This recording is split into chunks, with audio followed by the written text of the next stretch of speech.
right, ladies and gentlemen, we are back with a very hungry man, Griffin Key. You're a guy who's always ready to talk, always ready to fight.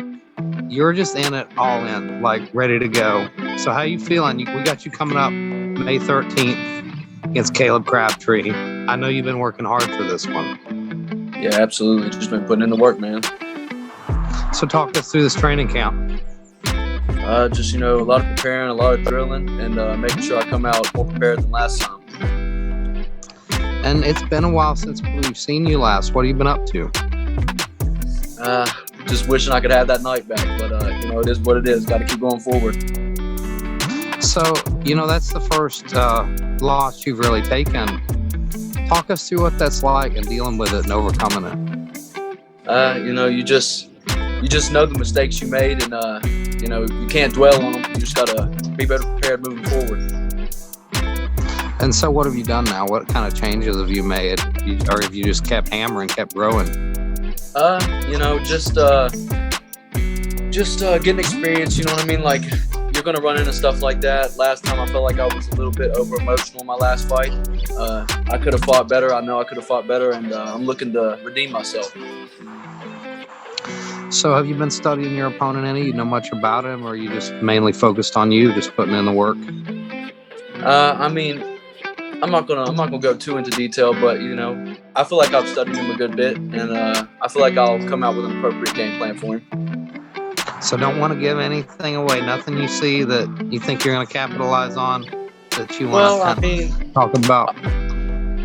Obviously, I feel like all around, I feel like I'll be more prepared and a better fighter than him. But you got to expect the unexpected. Anything can happen.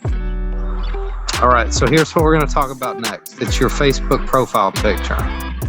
Man, you got to change it. It's too intense. Every time I was messaging you, I just saw it, and it's like you're like glaring at me.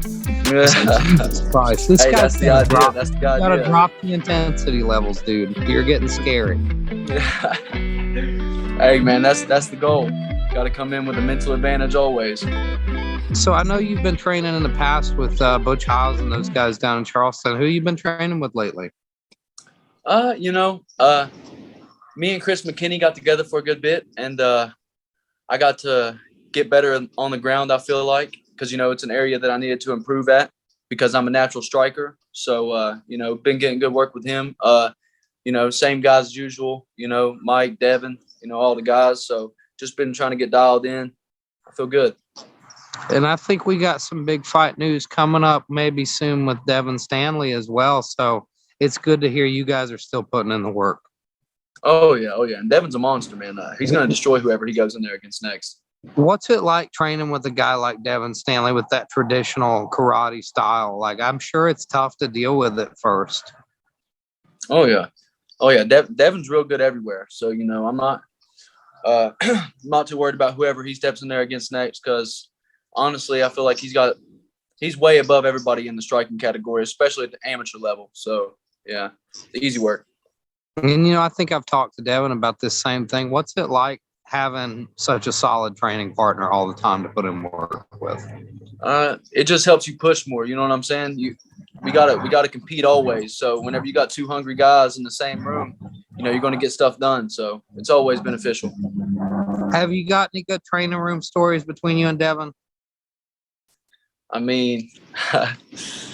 Not really. We just grind, man. We grind. When we get together, we grind. We'll go at it for hours, probably 3 or 4 hours just training. I tell you what, I'd probably pay a little money to see the footage of some rounds between you guys. Oh yeah. They're intense sometimes for sure. So do you guys typically spar hard or you go lighter? Or, like, what's your mentality as far as sparring? It just depends. Obviously, we're not going to go super hard every day. We're gonna have the days where we work, and we do a little bit of everything, really. So when you picture this fight coming up, how do you see it playing out? I see the experience showing through. I think I'm going to have more experience than him, and but you got to expect the unexpected. He could come in and be better than I anticipate, and I'll be ready for it. Do you think that fighting a guy in your last fight like Trigger Trey that was such a game competitor and, learning from that, do you think, how much do you think that'll factor in this next fight? Being in tough fights, not only, in the ring in front of everybody, but also, sparring with great guys all the time. I think that's a big factor because when you get in there, you can prepare all you want, but it's just different. So, I think that'll definitely be a factor in the fight. I know when I was, more active, the biggest thing that helped me with the nerves and stuff was thinking about all the guys I was putting in work in and how damn good they are and all the beatings I've taken in the gym. I'm like, whoever I'm fighting is not going to be better than these guys I'm working with. Exactly. Yeah. And, that's the exact mindset I had for my last fight. And to be honest, we had a beautiful game plan for the Trigger Trey fight, but I just let it slip away. I fought really, really aggressively the first round. I really wanted to put leather on him, and that was my mistake. And you see in the second and third rounds, I tried to get back more to the game plan, but, I'd already wasted so much gas in the first round. So my footwork you feel wasn't. like you started to fade in that second and third? I just felt like, obviously I was swinging to the bell. I thought I did a good job of getting my win back after the first round because I wasted a lot of energy there. In the second and third rounds, I feel like I had some good moments that I feel like if I'd did the game plan, I think it would have been a much better fight. Well, one thing about you, man, like you're a consummate competitor. Like whether it's going to be in fighting or during your sports career, I can tell like you're a competitor. And that's the thing. You had no quit in you in that fight. You were trying to find a way to win until the bell. But what have you learned now? Like, I think that's a big thing in fighting. Like, as much of an athlete as you are, fighting is so dynamic. Like, you cannot go 100% all the time. Have you learned Exactly. how to kind of manage that gas tank, manage my output? Yeah, like I said, the last fight, I really wanted to put leather on him. I wanted to come out and, establish dominance. But, that's not the best thing to do, especially against a skilled guy like Trigger Trey. Because let's not, beat around the bush. The guy was skilled. He was good. Had good hands, good head movement. He was a good boxer. So, pay the price for that. But, yeah, I definitely think that going forward, I'm going to show a much better job of managing the gas tank. And do you see yourself getting a stoppage in this fight? And if so, do you see it coming by way of knockout? I try not to tell myself to go for the stoppage as much now, just to go in and try to get the stoppage. But I could definitely see a stoppage happening here, most certainly. I think that's a wise thing because, you go back to Baileysville when you had that absolutely beautiful knockout. It's really easy to fall in love with that feeling, fall in love with that knockout. Oh, yeah. But the more you learn about this game, the more you realize, like, you got to let that stoppage come. And if it doesn't, that's okay, too. Right, exactly. The win's what's important. And usually when you go out like a house on fire trying to put the guy away, you'll end up gassing. And you learn that the hard way. Yeah, absolutely. And a big motivating factor for me, the reason why I wanted to put on such a, crazy fight was the Czar Parrish fight. I came in really calm. I was extremely calm in that fight. I mean, that was probably the calmest I've been in my life. I mean, I was just in there using my footwork, using the angles. I could have punched better in some situations, let the hands go more. But, a game plan more similar to that would have been more beneficial for the Trigger Trey fight, I feel like.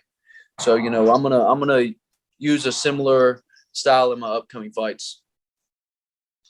That was one of my favorite performances of yours, actually. And, I'm a big fan of Czar as well. I thought Czar fought a hell of a fight in that one.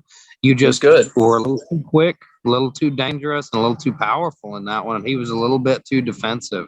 But, man, that was a smart boxing match. Like, that was it might not have been average fan thinks is the craziest fight. But to me, as like a student of the game, that was one of the best fights I've seen in a long time. Yeah, I really felt good in that fight. I felt like, because I obviously feel like I have some of the best footwork out of the amateurs, period. And the Trigger Trey fight, I was really disappointed in my footwork. And it's because of how, antsy I was to get my hands on him. So I'm looking to be more experienced in my future fights. So tell us what's next for you. I know ideally you're going to get this win on May 13th. And then what does the future hold for Griffin Key? Well, I'm looking to be extremely active this year. Any MMA card, God willing, I don't have any injuries that stop me from doing it, but I'm looking to be on every MMA card this year. So I'm going to be seeing a lot of them.